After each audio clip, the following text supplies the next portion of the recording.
এতদিন পর বাড়ি আসার কথা মনে পড়লো। কয়দিনে ছুটিতে আসছস? এই তো আছি, বেশ কিছুদিন আছি। কিছুদিন মানে কয়দিনের? 10-12 দিন তো হবেই, তাই না? অনেকদিন অফিস থেকে ছুটি নিই না, অনেকদিন ছুটি পাওনা আছে। এই মোনা, তাহলে ওই তানহারে ওরে দেখানোর ব্যবস্থা করি। আমিও সেটাই ভাবছিলাম। তানহাটা কি? ওই যে তোমার ভাইয়ের বন্ধুর ছোট বোন। তোমার ভাইয়া তো ভেবে রেখেছে যে ওই মেয়েকেই তোমাকে দিয়ে বিয়ে করাবে। না, কিন্তু আমি তো বিয়ে করব না। কেন বিয়ে করবি না? কেন বিয়ে করবে না মানে? তোমার কি বিয়ের বয়স হয় নাই নাকি? তাছাড়া বিয়ে নিয়ে এত চিন্তা কিসের? বিয়ের যত খরচ আছে, যত আয়োজন আছে, সব তো তোমার ভাই করবে, তোমার চিন্তা কি? হ্যাঁ, টাকা পয়সা নিয়ে তুই একদম চিন্তা করবি না।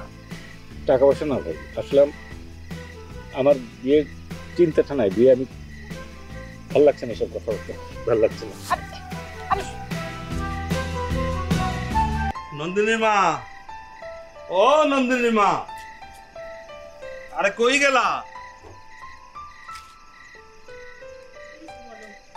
শোনো, সালামের ছেলের সাথে তোমার মেয়ের বিয়ে ফাইনাল করে আসলাম। আগামী শুক্রবার তোমার মেয়ের বিয়ে ফাইনাল। কি বলো তুমি? সালাম ওর ছেলের জন্য মেয়ে খুঁজছিল। নন্দিনীকে ওরা অনেক আগেই দেখেছে, ওদের খুব পছন্দ হয়েছে। আর ছেলেটা খুব ভালো, এক্সপোর্ট ইম্পোর্টের বিজনেস করে, দেশ বিদেশে মাঝে মধ্যেই ঘোরে।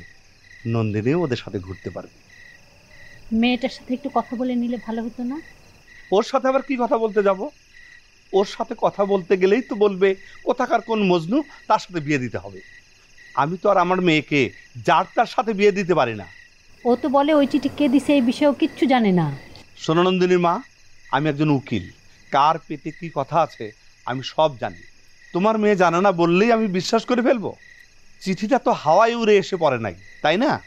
শোনো, আমি কোনো উল্টা পাল্টা ঘটনা ঘটার জন্য বসে থাকবো না।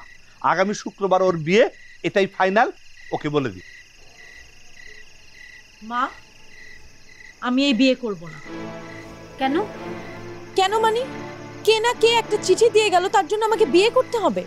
আমি তোমাদেরকে বারবার বলছি সেই চিঠিটা আমার জন্য ছিল না। কেন তোমরা আমার কথা বিশ্বাস করছো না? কেন আমাকে জোর করে বিয়ে দিতে চাও? আচ্ছা মানলাম, চিঠির বিষয়ে তুই কিচ্ছু জানিস না। যে চিঠি দিছে সে ফাজলামো করে দিছে, কিন্তু তোর বিয়ে করতে সমস্যা কোথায়? তোর তো বিয়ের বয়স হয়েছে, তাই না? বিয়ে তো করতে হবে। এই ছেলেটা তো খুব ভালো, তাহলে সমস্যা কোথায়? আমার সামনে অনার্স পরীক্ষা, আমি কেন এখন বিয়ে করব? তোর লেখাপড়ায় তো ওরা কোনো আপত্তি দেয়নি। আমি ওদের কথা দিয়েছি, আমার কথার কোনো নড়চড় হবে না।